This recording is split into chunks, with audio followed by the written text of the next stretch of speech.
Hello, welcome to Do It Yourself channel. Today I will show you how to add clock widget in our Samsung S22. To add any widget, we have to tap and hold on any empty space on our home screen until we see this menu right here. Here we have widgets. There are a few default ones, as you can see, but we are interested in clocks. We have a few options. Let's use this one, add, and now we have our clock right here. Of course, we can move it by holding and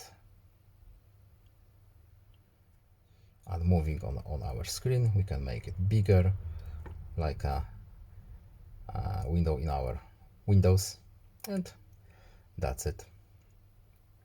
Our clock is now set up.